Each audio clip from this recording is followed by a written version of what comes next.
Good afternoon ma'am, Shubhangi madam. हा, hello. आलेत guest पण आलेत ना, सर पण आहेत. जॉईन झालेत का? मला दिसत नाही. हो आहेत ना, गेस्ट पण आहेत, सर पण आहेत. ते म्हणले मेल करा, तर मग त्यांना नाही ईमेलला लिंक सेंड केली आहे. आता पुन्हा कॉल केला पण लागत, म्हणजे व्हॉल्यूम नाही येत, त्यांचा आवाज नाही येत. नाही, जॉईन झालेत ते, जॉईन झालेत. झालेत का? मला नाही. हो हो आहेत. स्टार्ट करावं का? हा, नमस्कार सर. वाबळे सर नमस्कार. जॉईन झालेत का तुम्ही? आवाज नाही येते सर. माझा आवाज येतोय सर्वांना? हो सर, तुमचा येतोय? हो सर, मला येतोय. हो सर, येतोय. क्लिअर आहे सर. हा, हॅलो सर, आवाज येतोय का माझा? अनपट सर. नमस्कार. हा, नमस्कार सर. सर आलेत. यस. सर स्टार्ट करायचं? हो चालेल सर. हा, चालेल. Hello and warm welcome to all present for this book review competition. Paramitra Mandal, College of Commerce, Computer Science Department. Welcome our today's guest, Professor Manoj S. Wabre, sir.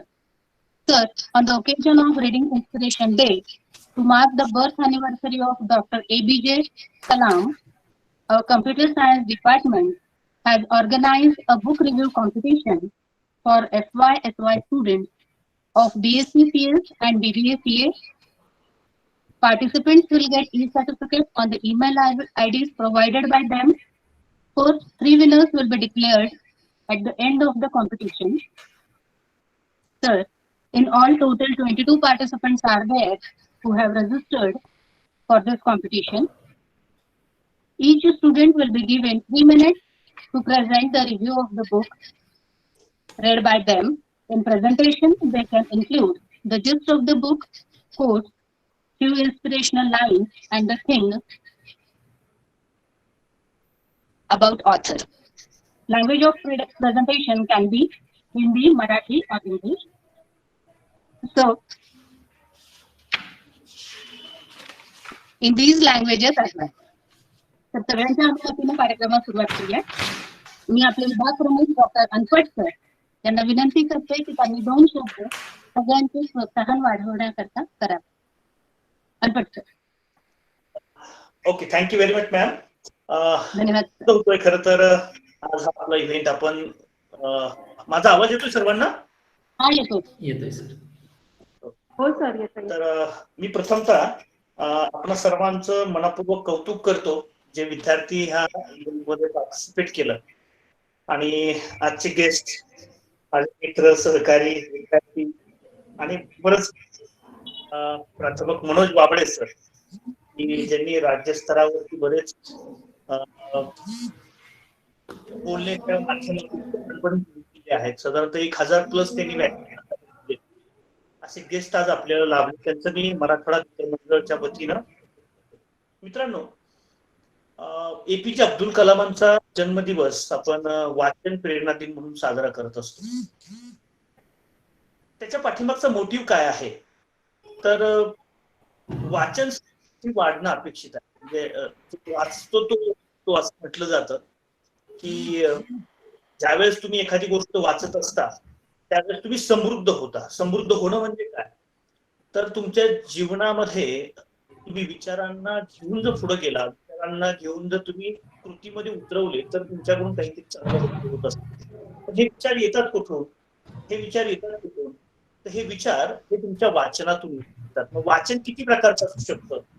तर पुस्तक वाचन तर आहेच, त्याचबरोबर आपण स्वतःला वाचणं, समाजाला वाचणं आणि इतरांना वाचणं, म्हणजे वाचन हे वेगवेगळ्या प्रकारचं असू शकतं. समाजाला वाचणं, तुम्ही स्वतःला वाचणं अपेक्षित असतं आणि ते वाचण्यासाठी कुठेतरी वाचन सुरू करणं गरजेचं आहे आणि वाचनानंच आतापर्यंत लोक शिकलेले. तर वाचन संस्कृती आपल्यामध्ये वाढावी, त्यातून प्रेरणा मिळावी, आपल्या जीवनाला कलाटणी मिळावी. आणि हे जे वय आहे 16, 17, 18 वर्ष वय, त्या वयामध्ये जर आपल्याला वाचन समजलं आणि आपण वाचत गेलो तर नक्कीच मला असं वाटतं की भविष्यामध्ये आपण पुढे जाऊन यशस्वी होऊ. तर सरांसाठी मी थोडक्यात सांगतो. मराठवाडा मित्रमंडळ वाणिज्य महाविद्यालय 1986 साली त्याची स्थापना झाली. तेव्हापासून आज तागायत महाविद्यालयाने विविध उपक्रमांच्या माध्यमातून समाजाच्या तळागाळापर्यंत पोहोचण्याचं काम केलेलं आहे. आमच्या संस्थेचं ब्रिजच आहे सर. येथे बहुतांशी सर्व समावेशक अशा गोष्टी करणं, सर्व स्तरापर्यंत पोहोचणं हे आमच्या संस्थेचं ब्रिज आहे. मॅक्सिमम विद्यार्थ्यांपर्यंत म्हणजे जास्तीत जास्त मुलांपर्यंत पोहोचणं, फक्त ते पोहोचणं नाही तर त्याच्या पलीकडे जाऊन तर विद्यार्थ्यांना आधार देणं आणि आधार देऊन त्या मुलांना मोठं करणं आणि पुढे जाऊन त्यांना शिक्षणाच्या वाटा मोकळ्या करून देणं हे आमच्या सोसायटी आणि आमच्या महाविद्यालयाची ब्रिज आहे. आतापर्यंत 3 नॅक आपण सामोरं गेलो. 2 नॅक मध्ये आपण A ग्रेड प्राप्त झालो आणि आता आपलं महाविद्यालय अशा स्टेजवरती आहे. पुण्यामधील नामांकित महाविद्यालयांमध्ये आपलं नाव घेतलं जातं. महाविद्यालयाला उत्कृष्ट महाविद्यालय म्हणून हा पुरस्कार मिळालेला आहे शहरी विभागामध्ये. तर महाविद्यालयाच्या साधारणतः महाविद्यालयामध्ये आणि विविध कोर्सेस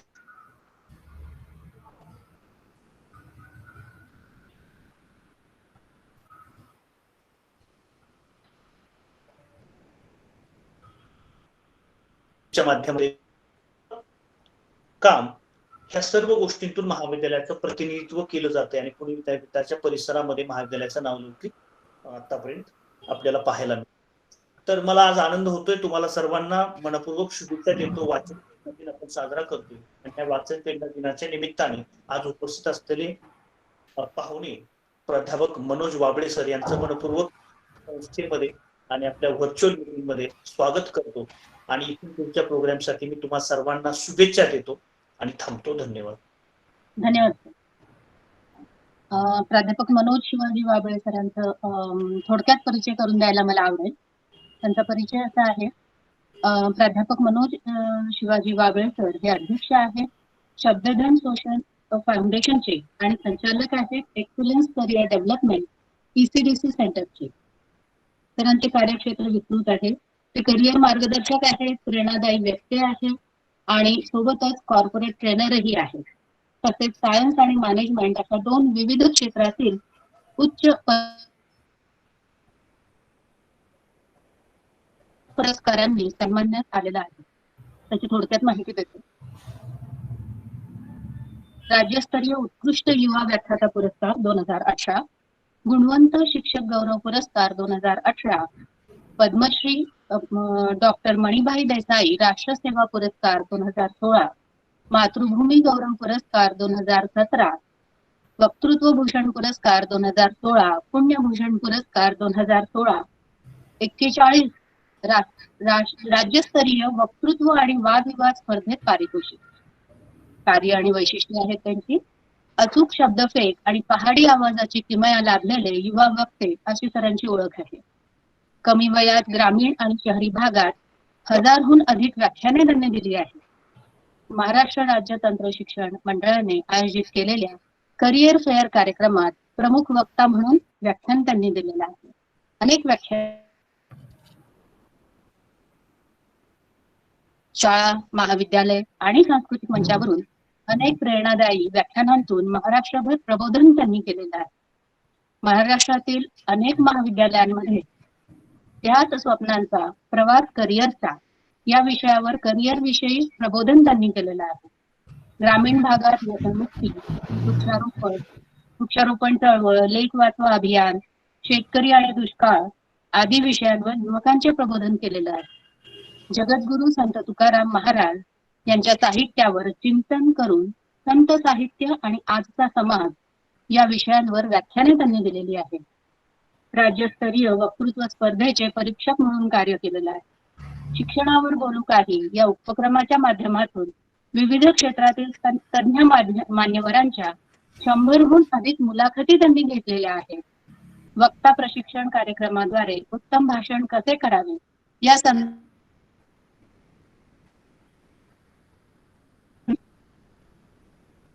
तसेच सरांचे आगामी कार्यामध्ये आहे म्हणजे त्यांचा फ्युचर प्लॅन आहे प्रभावी भाषण संभाषण कला, करिअर मित्र, एकच ध्यास व्यक्तिमत्व विकास ही पुस्तके लवकरच प्रकाशित होणार आहेत.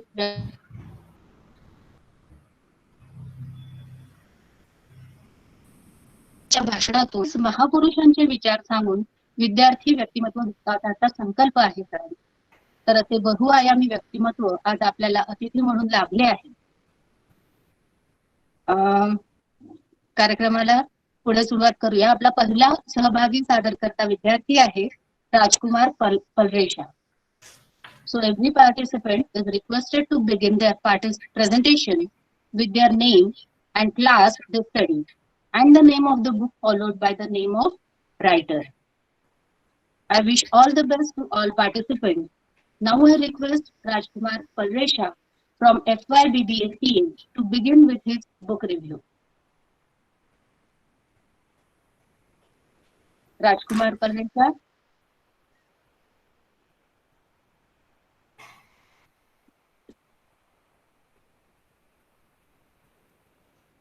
Rajkumar Pallresha is present or not?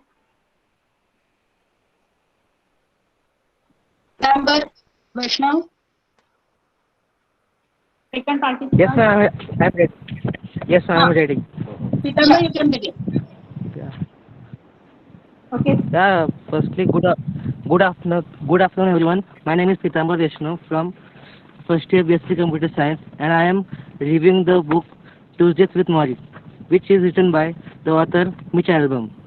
The book is based on a true story.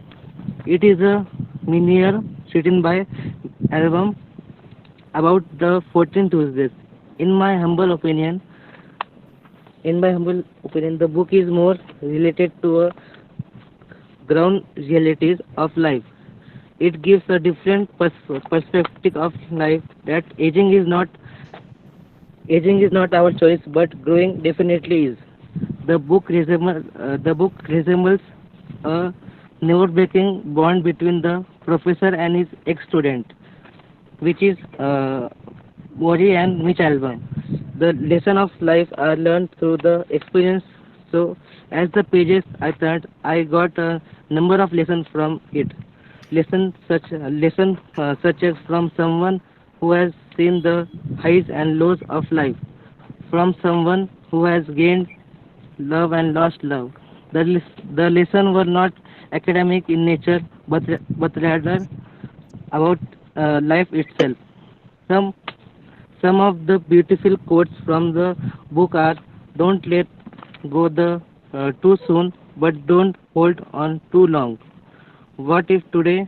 And second one is, "What if today was my last day on earth?" It explains that every day we live, we have to live the best one. And last but not the least, which is my favorite one: accept who you are and reveal in your life. The book is filled with wonderful anecdotes and a gentle humor and emotional sensitivity. The book makes you think about experience, lessons, the world, and life for a long time. Yeah, this was my review. Okay. So next participant is Vaibhavi. Vaibhavi Nakte. Hello, ma'am. Begin with your presentation. नमस्कार, माझे नाव वैभवी विलास नागरे. माझ्या पुस्तकाचे नाव मनमे हे विश्वास. लेखक विश्वास नांगरे पाटील. पुस्तकांचा सारांश: मनमे हे विश्वास हे पुस्तक IPS ऑफिसर विश्वास नांगरे पाटील यांच्या जीवनावर आधारित आहे. त्यांनी त्यांचे लहानपणापासून 1973 ते 1997 या वर्षांच्या वाटचालीतील संघर्षाचे वर्णन केले आहे. लेखकांचा जन्म कोल्हापुरातील कोकरूड ह्या छोट्या गावी झाला. तेव्हापासून त्यांनी जीवनात केलेल्या प्रत्येक मेहनतीचे वर्णन ह्यात सत्य घटनेवर आधारित उदाहरण देऊन केले आहे. तसेच या पुस्तकात हालाकीच्या परिस्थितीतून बाहेर येऊन स्वतःचे ध्येय गाठण्यासाठी केलेली तडजोड, अनेक अपयश येऊनही मागे न सरता अविरत संघर्ष करण्याची तयारी, बघितलेल्या स्वप्नांच्या अपुऱ्या साधन सांभाळी आणि पराकोटीचे देहनिष्ठाने कुठल्या तरी कोपऱ्यात ज्ञान साधना करणाऱ्या तळागाळातील कष्टकऱ्यांच्या, कामगारांच्या घरातल्या अनेक एकलव्यांना दिशा दाखवण्यासाठी त्यांनी हा पुस्तक प्रपंच केला आहे. विश्वास नांगरे पाटलांनी ध्येय प्राप्तीसाठी सांगितलेले प्रेरणात्मक विचार: winners don't do different things, they do the things differently. अभ्यास असो किंवा कोणतेही क्षेत्र असो, त्यात पारंगत व्हायला थोडेफार हात हलावे लागतात. डाव शिकावे लागतात. ते एका जागी आळस करून बसून शिकता येत नाही. उठा, जागे व्हा आणि जोपर्यंत ध्येयसिद्धी होत नाही तोपर्यंत प्रयत्न करा. कष्ट मेहनत केल्याशिवाय यश मिळत नाही आणि प्रयत्न करणारा नेहमीच अयशस्वी होतो असं कधी घडत नाही. तू किती पुस्तकं वाचलीस, तुझ्या मुखातून कोणते शब्द बाहेर पडतात, तुझी वृत्ती काय आहे, तुझे ज्ञानभंडार काय आहे आणि तुझी स्वप्न कोणती आहेत यावर ठरणार आहे. हे ध्यानात ठेव. स्वतःला ओळख. आपल्या कमतरतेचा बाव करू नकोस. आयुष्यात अपमान, अपयश आणि पराभव हेही गरजेचे असतात, कारण ह्यामुळेच पेटून उठतो आपल्यातला स्वाभिमान, जागी होती जिद्द आणि मग उभा राहतो आपल्यातला खंबीर आणि अभेद माणूस. When the going gets a tough, the tough gets a going. ज्यावेळी तुझी गात्र थकतील, पेन चालायचा बंद होईल, बुद्धी काम करणार नाही, त्यावेळी तुझी खरी कसोटी लागेल. त्याची मजा तेव्हाच आहे जेव्हा अनेक जण तुमच्या पराभवाची आतुरतेने वाट पाहत असतात. माझ्या पुस्तकाचे बद्दलचे मत. मी 10वीत असताना हे पुस्तक वाचले. त्या 10वी नंतर मी माझे करिअर कशात करू शकते आणि तसंच या विषयात हातखंड आहे हे मी या पुस्तकामुळे जाणू शकले. हे पुस्तक वाचताच मला जे करिअरची लोकसेवा आयोगाची दिशा निवडायची आहे त्याबद्दलचे सखोल मार्गदर्शन व प्रेरणा मिळाली. Thank you. Thank you, very madam. Good. Next Next is participant Megha. Megha जारंडे.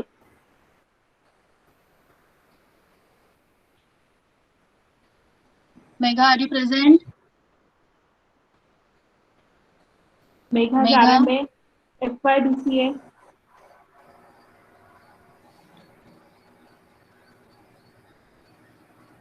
Next participant is Navina Malvi. Yes, ma'am. I'm present. Navina Malvi? Yes, ma'am. Okay. Then begin with your presentation, beta. Yes, ma'am. Start. Good afternoon. मैं Naveena Malvi FY BBA CA की student आपको Anne Frank की एक popular book the diary of a young girl के बारे में बताने जा रही हूँ. The diary of a young girl Anne Frank की एक पर्सनल डायरी पर बेस्ड एक किताब है जो उनकी डेथ के बाद पब्लिश हुई है. मतलब ये डायरी एंट्रीज कभी भी इस इंटेंशन से नहीं लिखी गई थी कि एक दिन ये पब्लिश होगी और दुनिया भर के लोग इसे पढ़ेंगे. तो चलिए मिलते हैं एन फ्रैंक से.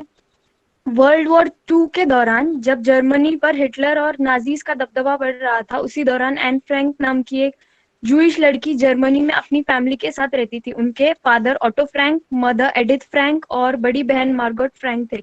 हिटलर को जूइश लोगों से इस कदर नफरत थी कि वो दुनिया से जूइश लोगों का नामो निशान मिटा देना चाहता था. वो जूइश लोगों को कॉन्सेंट्रेशन कैंप्स में भेज दिया करता था. कॉन्सेंट्रेशन कैंप्स वो जगह थी जहां जूइश लोगों को बेइंतहा टॉर्चर किया जाता था ताकि वे खुद ब खुद दम तोड़ दे. ऐसे हालत में एन के फादर ने जर्मनी छोड़कर नीदरलैंड्स जाने का फैसला लिया.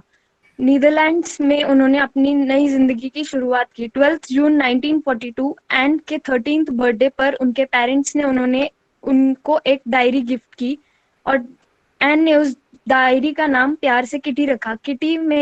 किटी को अपनी सबसे अच्छी सहेली मानकर उसने अपनी सारी चीजें शेयर की. एन ने अपनी ग्रैंडमदर के बारे में लिखा उसमें और अपने स्कूल एक्सपीरियंसेस के बारे में लिखा. और उन्होंने अपनी डायरी एंट्री में ये भी कहा कि उन्होंने ये डायरी एंट्रीज लिखना इसलिए शुरू किया क्योंकि उनकी कोई अच्छा दोस्त नहीं था. उनकी जो सबसे अच्छी लाइन जो मुझे छू गई वो है, paper has more patience than people. इसका मतलब ये है कि जब आप कागज के पन्नों से कुछ शेयर करते हो तो वो लोगों की तरह आपको जज नहीं करते, आपसे ये नहीं कहते कि जो बोलना है जल्दी जल्दी बोलो, मुझे बोर मत करो. कितनी प्यारी लाइन है. तो नीदरलैंड्स में भी हिटलर का दबदबा बढ़ने लगा था. जूइश लोगों को वो चुन चुन कर मार रहा था. तभी ऑटो फ्रैंक ने, और अब जूइश लोग चुप चुप कर रहने लगे, तभी ऑटो फ्रैंक ने भी अपनी फैमिली के लिए एक वेयर हाउस में जगह बनाई और वो 10 सीक्रेट एनेक्स थी. वहां पर वो 2 साल रहे अपनी फैमिली के साथ. उनके साथ उनके कुछ फ्रेंड्स और दूसरी फैमिलीज भी थी. वो वहां पर 2 साल तक रहे. उन 2 सालों में उन्हें हर दिन ये डर लगा रहता था कि उन्हें कोई हिटलर का आदमी पकड़ ना ले और उन्हें ले जाकर कंसंट्रेशन कैंप्स में न डाल दे. और जब भी कोई मेंबर बाहर जाता था तो उन्हें डर लगा रहता था कि किसी ने उन्हें पकड़ तो नहीं लिया. एंड जो अब भी डायरी लिखती थी, अब उसकी डायरी में चेंजेस आने लगे थे. वो जो पहले हंसी मजाक की बातें लिखती थी, अब वो पॉलिटिकल व्यूज और वॉर के बारे में लिखती थी। अब वो किटी से ही सब कुछ शेयर कर सकती थी, क्योंकि उसके पेरेंट्स को टेंशन थी और वो किसी और से शेयर भी नहीं कर सकती थी। फिर एक दिन 4 अगस्त 1944 को हिटलर के सीक्रेट पुलिस ने उन्हें पकड़ लिया। ऑटो फ्रैंक को कंसंट्रेशन कैंप भेज दिया गया। एडिथ, मार्गोट और एन को ऑल वुमेन लेबर कैंप में भेज दिया गया। कुछ दिनों तक वे तीनों साथ थे, पर एडिथ और एन को दूसरे कैंप में भेज दिया गया और मार्गोट वहीं पर रह गई। मार्गोट की मौत वहीं पर हो जाती है भुखमरी के कारण, और एन और उनकी मदर को दूसरे कैंप में जो शिफ्ट किया था वहां पर भी एक बीमारी से वो दोनों भी मर जाती है। उनकी फैमिली में सिर्फ ऑटो फ्रैंक जिंदा रहते हैं, जिन्हें एन की डायरी मिलती है और वो उन्हें पब्लिश करवाते हैं। तो जैसा कि मैंने शुरुआत में कहा था कि ये एक प्लान बुक नहीं है, इसलिए इसमें कोई अनएक्सपेक्टेड ट्विस्ट तो नहीं मिलेगा, but but this book it is totally worth the read. I am sure just like me, जब आप भी इसे पढ़ेंगे you will be pleasantly surprise to notice that एक टीनेजर की राइटिंग इतनी स्ट्रॉन्ग और उसके थॉट्स इतने क्लियर हो सकते हैं। I hope you all will read and enjoy this book. Thank you.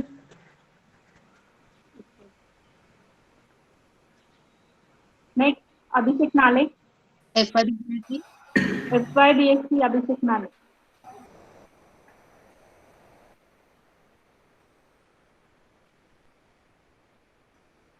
Abhishek Nale is present or not? Yes, ma'am. Yes, ma'am. Present. Okay.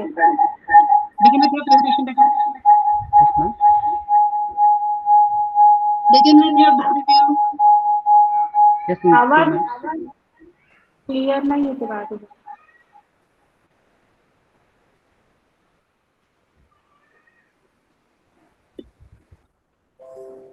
Hello, am I audible?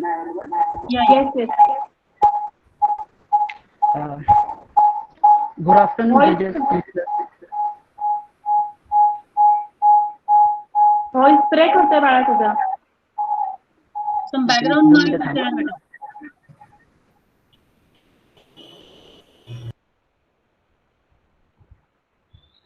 Hello. हाँ, हाँ start कर. मगर clear.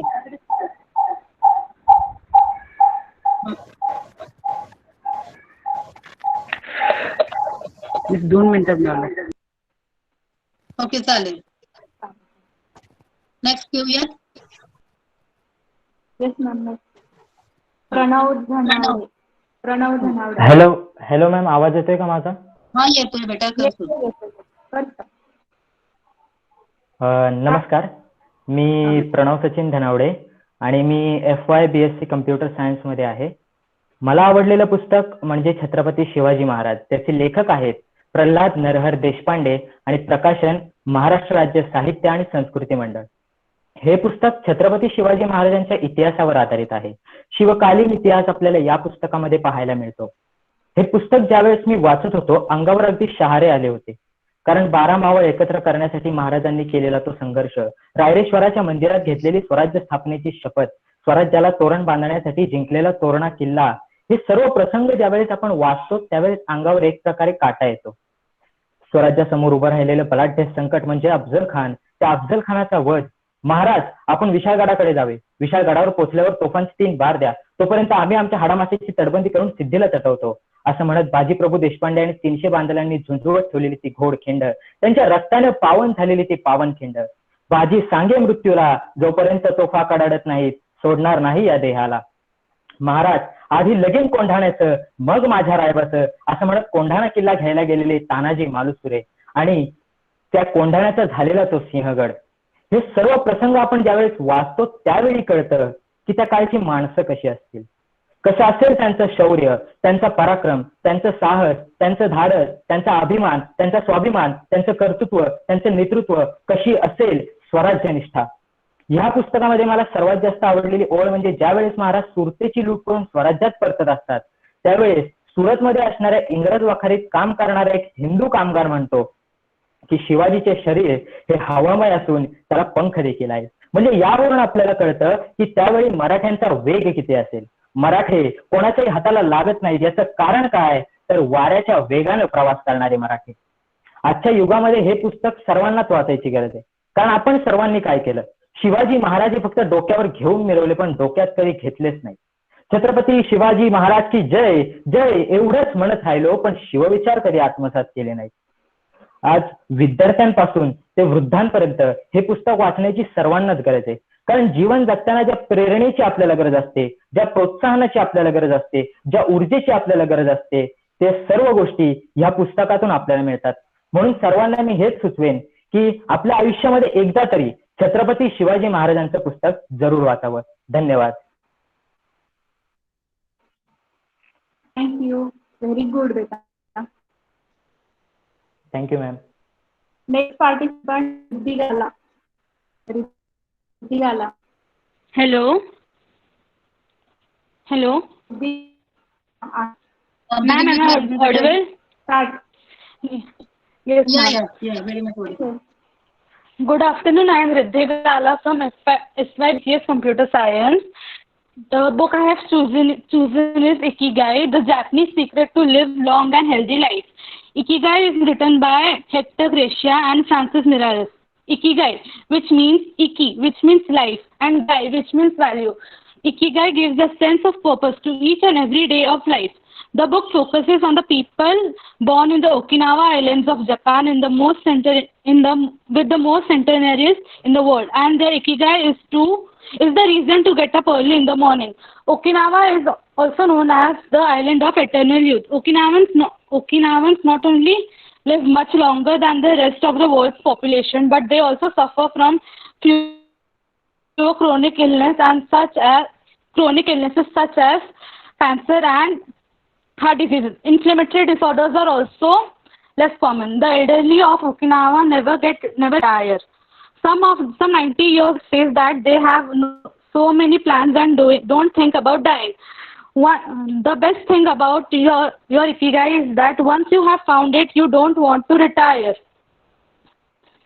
Okinawans always keep having a purpose for which they get out of bed in the morning. A person's Ikigai could be anything. It could be the family, work, or any hobby. There is a strong focus on present moment that makes us more aware about the surroundings. The book very well explains that how small things matter to us, but we always concentrate on big goals. To achieve big goals, one must take small steps in everyday life. What I understood is Ikigai is knowing yourself. If you already know it, then you should take small actions which will take you towards contentment. And if you don't know it, then don't worry. Take a pause, get to know yourself, find your happiness, and you will find your Ikigai.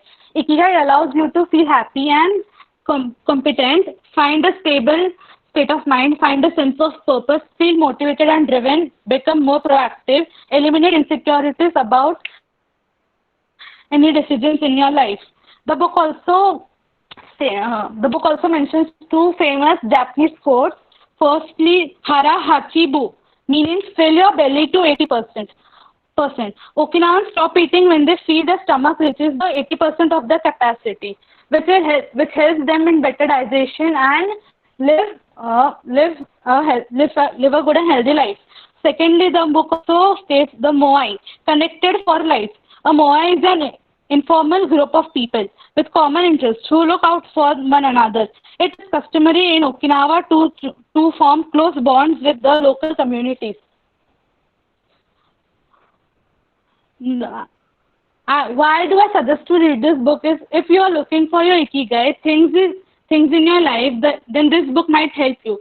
If you are a beginner and want to try out self, then you may go with the book because it is a very small book, but it gives you a big meaning in your life. Thank you. Thank you, beta. Next participant is Vaibhavi Shinde Ma'am, from I'm here. BBCA. Yes, beta. Start with your book review. Hello everyone, my name is Vaibhavi Shinde. I am a BCA student. So today I am going to review on the book is Turning Points by Dr. APJ Abdul Kalam. Turning Points brings together details from Dr. Kalam's career and presidency that are generally not known. In this book, he has written about the times, the incidents, where important changes happen in Dr. Kalam's life, especially the prominent ones. It offers insight not only with great heritage can become great accomplishment, skills, ability through effort, perseverance, and confidence that will take India to his vision and beyond as developed nation. In this book, Turning Points, Dr. Kalam gave us an insight about why he chose to become president in 2002 and pursue the same in 2012. The reason he chose to say yes when Vajpayee sir asked him to become the president was to realize his India 2020 vision. The vision was a mission for India to be a developed nation by 2020. This is why Dr. Kalam tried to inspire the youth to strive towards achieving their goals. From 1992 to 2012, Dr. Kalam served nation as an advisor to Defense Minister, head of some defense research institutes and various capacities. He was still a scientist at that time. Turning Point is more of a blueprint for making India a developed country by suggesting measures to make Parliament more executive, effective, efficient in its functioning. Dr. Kalam is basically a teacher, patriot, and a humble human being. There are various books of Dr. Kalam which are inspiring, and Turning Points is one of them. The point or the line which I like the most of this book is, you should not allow problems to become your captain. You should be the captain of the problems and defeat them. There is various chapters in the book where Dr. Kalam narrates the stories about his father and brother. But in the end, each and every chapter shares a moral, and each chapter starts with a quote. This was something which was unique and enlightening. Though we haven't yet attained the goal of being a developed nation, we are working towards it. Whether it be Chandrayaan or Mangalyaan, the IT sector is working remotely. Education is reaching till everyone via smartphones. I bet Dr. Kalam would have been very proud of us. Thank you. Thank you, beta. Thank Next you. participant is Isha Chaudhary. Isha Chaudhary. Isha, are you present, beta?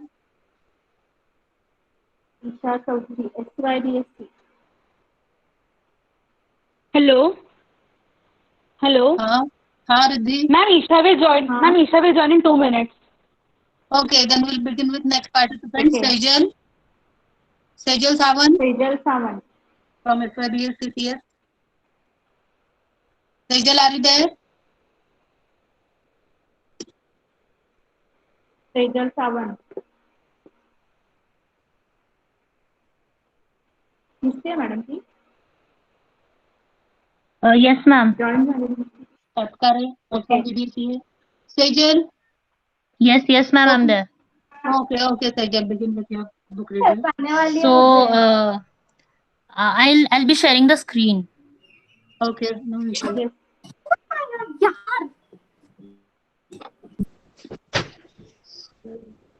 Is this visible? Yes. Yes, yes.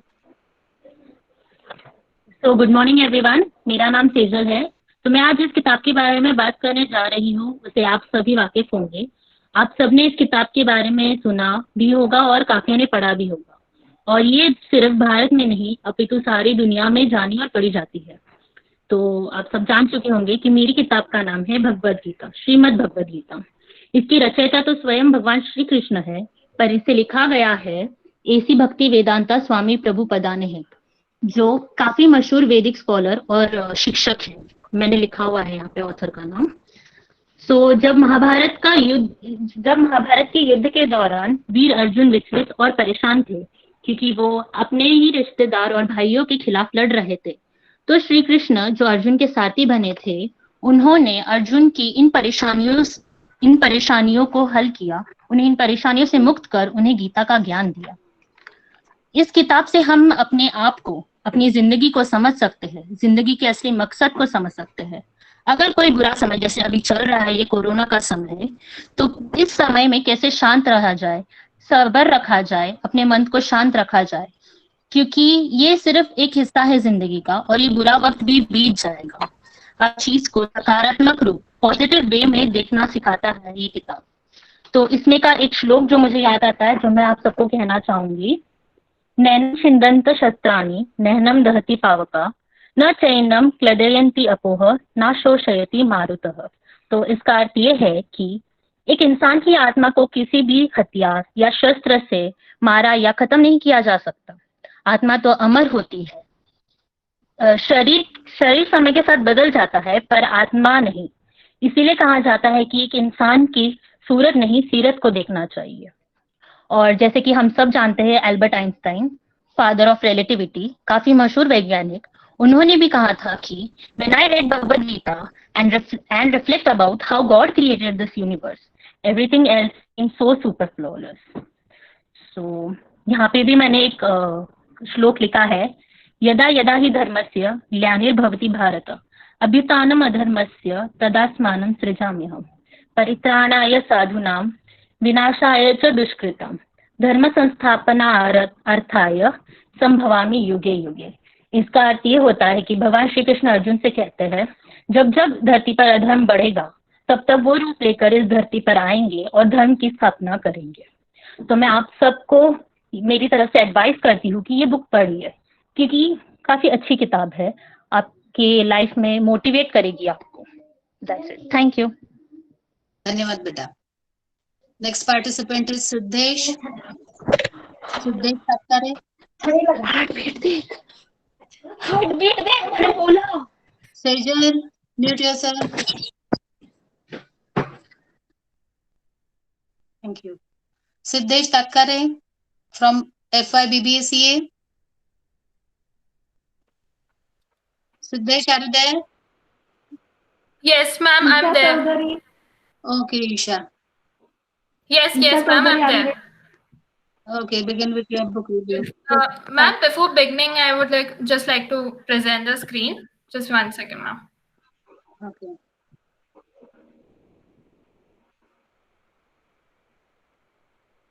Yes, so ma'am, shall I start? Yes, is my screen visible, ma'am?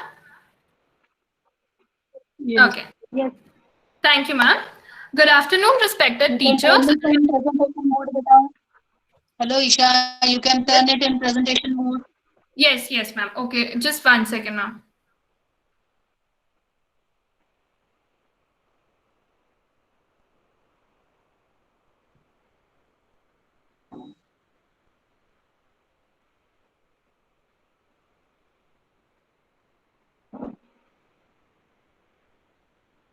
Okay, ma'am, I would like to continue without presenting the screen. Okay, Okay. Thank you, ma'am. So I would like to start. Good afternoon, respected teachers and my dear friends. I'm Isha Chaudhary from SYBCS, and I would like to talk about my reviews on the book Who Will Cry When You Die. The author is Robin Sharma. So starting with the review of the book, I really love the title of the book. In a moment, you all want to read this book. Who will cry when you die? Meaning, ask yourself who will care about you when you die. A question that everyone must ask themselves when they are alone and contemplating about life and its odds. So basically, Robin Sharma had cleared all the articulated book and with the 101 life principles in this book. So this book is just about realizing what makes us more happy and less resentful. Author had covered every little detail, ranging from waking up early in the morning to have a nice family outing, to see one life-challenging movie, or to have a gala time with your friends, till some of the serious topics like why doing meditation is a good way of silencing our chattering minds, and why having a alone time is important to every one of us, and why should we start living our day like it's our last, etc., etc. So all I know that these things are important in our life, but I haven't given a much thought about it. So from this book, what I learn is an art of living and an art of dying as well. Though I don't really say that materialistic success is not required, I am only asking to consider those are not the real success. There is something more beyond in everyone's life that we are failing to appreciate. So this book just gives you an idea of finding those some things and make your life more meaningful. There's one thought I would like to draw your minds mentioned in this book. All deaths are tragic, all deaths are taken as tragedies, but some lives are even greater than tragedies. So we are living in a strange era where we are alive, yet we don't live.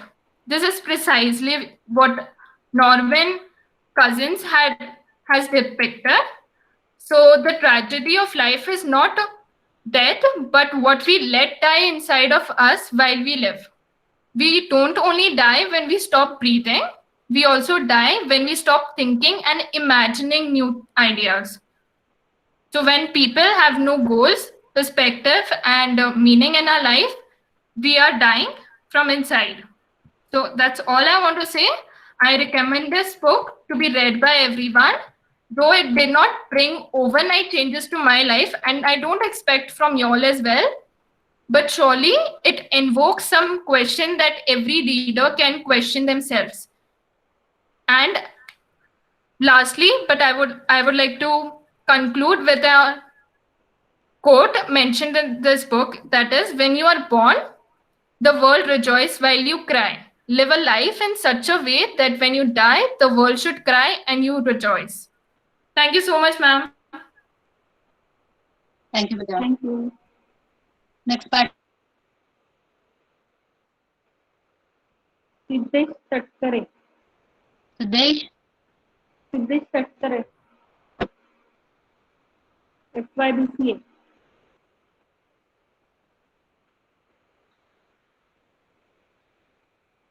Is Devendra Khairnar? Devendra, are you present, beta? Yes, ma'am. Yes, ma'am. Okay, then begin with your book review.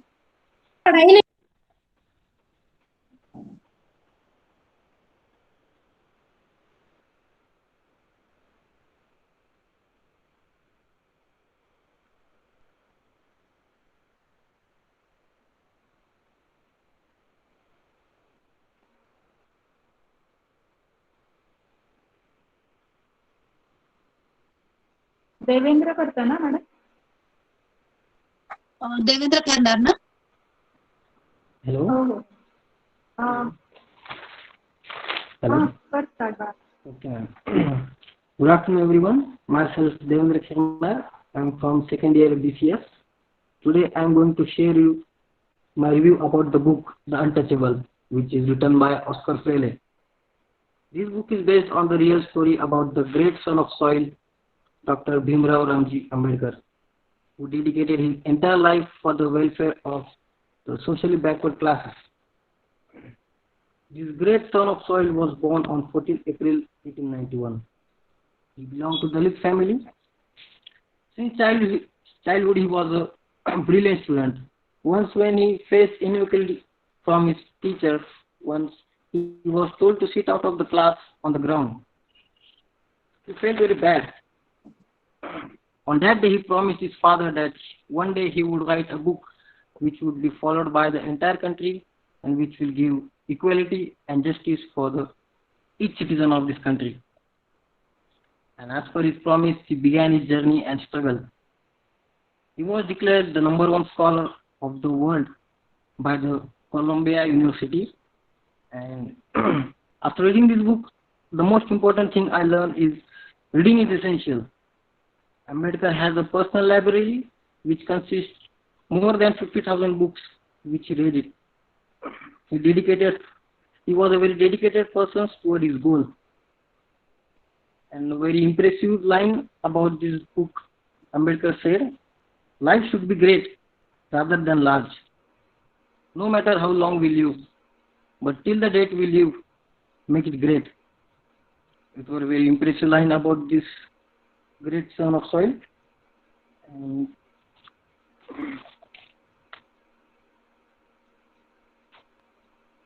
for saying these are some of my words. Thank you, ma'am. Thank you. Next participant, Anupriti Vastavre. Anupriti Vastavre. Hello, ma'am. Am I audible?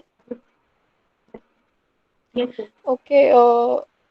माझं नाव अनुप्रीती आणि मी second year BSc मध्ये शिकतेय आणि मी ज्या बुकचा review देणार आहे त्या बुकचं नाव आहे the secret. He book लिहिली आहे रोंडा बायन यांनी आणि या बुकमध्ये ज्या सिक्रेट बद्दल त्या बोलतायत ते सिक्रेट आहे द लॉ ऑफ अट्रॅक्शन. त्यांनी या बुकमध्ये बेसिकली लॉ ऑफ अट्रॅक्शन वरती हे जग कसं काम करतं हे एक्सप्लेन केलंय आणि या बुकमध्ये त्यांनी खूप इंटरेस्टिंग इन्सिडेंट असे शेअर केलेत आणि ही बुक खूप रिलेटेबल आहे. मी स्वतः खूप एक्सपिरियन्स केलंय आणि या बुकमधील काही इन्सिडेंट्स मी शेअर करणार आहे. एकदा एका फ्रान्समधील एका कैद्याला असं सांगितलं गेलं, म्हणजे त्याला फाशीची शिक्षा दिली गेली होती आणि त्याला असं सांगितलं गेलं की तुझे डोळे बांधून तुला तुझ्या अंगावरती एक साप सोडला जाणार आहे आणि तो चावल्यानंतर तुझ्या शरीरामध्ये विष तयार होईल आणि तू काही वेळानंतर मरणार. आणि असंच झालं. काही तासानंतर तो कैदी मेला. पण खरं असं होतं की त्याला कुठलाही साप चावला नव्हता. त्याच्या शरीराला फक्त एक छोटीशी सुई टोचवली गेली होती. पण त्याने असा विचार केला की मला आता साप चावलाय आणि आता मी मरणार हे नक्की आहे. त्यामुळे त्याच्या शरीरामध्ये खरंच विष तयार झालं, पॉयझन तयार झालं आणि तो काही वेळानंतर मेला. म्हणजे या बुकमध्ये असं दाखवलंय की आपल्या विचारांची शक्ती किती असते, आपल्या विचारांमध्ये, आपल्या थॉट्समध्ये किती पॉवर असते. आणि या बुकमध्ये असं एक लाईन लिहिली आहे की all that we are is a result of what we have thought. Your thoughts become things and your current thoughts are creating your future life. So we should always be aware of what we are thinking. कारण आपण जे विचार करतोय त्याच्यावरती आपलं पुढचं future depend आहे आणि आपल्या प्रत्येक थॉटला फ्रिक्वेन्सी असते. आपलं जे थॉट्स असतात ते युनिवर्स ऐकत असतो आणि जे लॉ ऑफ अट्रॅक्शन असतं ना त्या लॉ ऑफ अट्रॅक्शनला नो, नॉट, नेवर असे नेगेशनचे शब्द कधीही कळत नाहीत. त्यामुळे आपण नेहमी पॉझिटिव्ह वे मध्ये बोललं पाहिजे. आपला प्रत्येक थॉट हा पॉझिटिव्ह असला पाहिजे. म्हणजे आपण जेव्हा बोलतो की मला हे नकोय, तर नको हा शब्द युनिवर्सला कधीही कळत नाही. तो नेहमी असं ऐकतो की मला हे हवंय आणि आपण या युनिवर्स मध्ये आपण अलादीन असतो आणि जे युनिवर्स आहे ते जिनी असतं. आपण जेव्हा कुठलीही विश बोलतो किंवा आपण इच्छा व्यक्त करतो तर युनिवर्स त्या विशला एकच सेंटेन्स बोलतं की your wish is my command. म्हणजे आपण जे काही बोलतो ती त्याची कमांड असते आणि जे आपण बोलतो ते आपल्यासोबत होत जातं. त्यामुळे every thought of ours is a real thing. So we should always be aware of our thoughts. ह्या सिक्रेट बद्दल या बुकमध्ये असं ह्या ऑथरने खूप छान एक्सप्लेन केलंय आणि माझा पर्सनल एक्सपिरियन्स मला शेअर करायचा आहे. जेव्हा मी 10th स्टँडर्ड मध्ये होते तेव्हा माझ्या पप्पांनी मला विचारलं की तुला 10th मध्ये किती पर्सेंटेज हवेत. मी बोलले की 90 to 95. सो मला एक मिनिट अनुप्रीती 2 मिनिट पॉज करते फक्त. 1 तास झालाय ना मीटिंगला, तर मे बी पॉज झाली मीटिंग तर दुसरी लिंक येईल तुम्हाला लगेच तिथे जॉईन व्हाल. तू स्टार्ट कर, म्हणजे चालू राहू दे तुझं, पण मध्येच मीटिंग स्टॉप झाली तर लगेच लिंक पाठवतोय अनुप्रीती. ओके ओके, सर्वांनी ते फॉलो कर. सो मला पप्पांनी सांगितलं की एका पेजवरती तुला जेवढे पर्सेंटेज हवेत तेवढे तू लिहून ठेव. मग मी एका ब्लँक पेजवरती 91% लिहून ठेवले आणि देवासमोर साई चरित्राच्या ग्रंथामध्ये ठेवून दिलेलं. आणि 10च्या रिझल्टच्या 2-3 दिवसानंतर जेव्हा मी बघितलं मला 10च्या बोर्डमध्ये 91.6% मिळाले होते आणि मी त्या पेजवरती 91% लिहिलेले होते. त्यामुळे मला हे बुक खूप रिलेट झाली आणि मला असं वाटतं की सगळ्यांनी ही बुक रीड केलीच पाहिजे. खूप फेमस बुक आहे आणि खूप कॉन्ट्रोवर्शियल पण आहे कारण काही लोकांना याच्यावर विश्वास बसत नाही. सो आणि आपण आपल्या आयुष्यात जे काही आपल्याला मिळाले त्याबद्दल आपण नेहमी ग्रेटफुल असलं पाहिजे असे या बुकमध्ये लिहिलंय. आणि आपण नेहमी ग्रॅटिट्यूडची फिलिंग ठेवली पाहिजे. कारण जेव्हा आपण एखाद्या गोष्टीबद्दल थँकफुल असतो ना, ती गोष्ट आपल्याला अजून मिळत जाते. आणि जेव्हा एखादा माणूस कंप्लेंट करतो ना, की माझ्याकडे हे नाहीये, माझ्यासोबत असं का केलं, की त्याच्याकडे जे आहे ते सुद्धा त्याच्याकडून देव काढून घेत असतो, असं मला वाटतं. आणि त्यामुळे मला ही बुक खूप रिलेटेबल वाटली आणि मला असं वाटतं की सगळ्यांनी ही बुक वाचावी. सो थँक्यू सो मच आणि मी थांबते. Okay, thank you.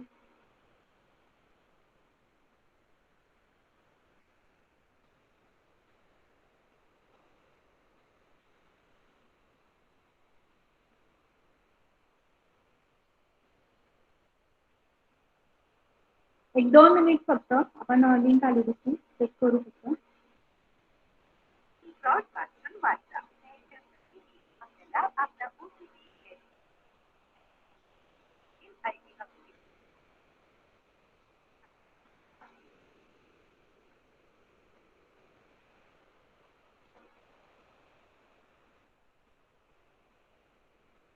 हॅलो,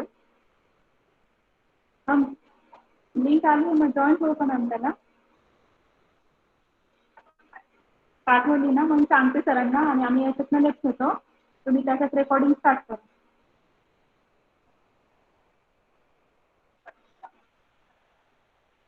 बरं बरं ठीक आहे. मग दुसरं पार्टिसिपंट नाही घेत मी आता.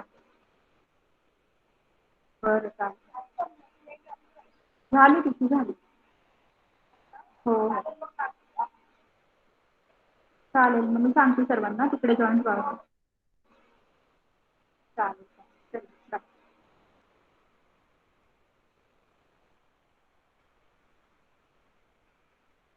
दुसरा मीटिंग आयडी आलाय. मीटिंगची दुसरी लिंक आली आहे, तर त्याला जॉईन कर सगळ्यांनी. आता इथे ऑलरेडी बहुतेक संपेल ही मीटिंग कधी पण 1 तास झालाय ना म्हणून. तर तुम्ही पण त्या दुसऱ्या मीटिंगला जॉईन होऊ शकता. मनोज सर, तुम्हाला मीटिंग लिंक पाठवली आहे की हो जॉईन सर. व्हायचं? हो नक्की मॅडम. हो. ती मीटिंग लेफ्ट करू आपण. त्या मीटिंगला जॉईन होऊ 2 मिनिटात.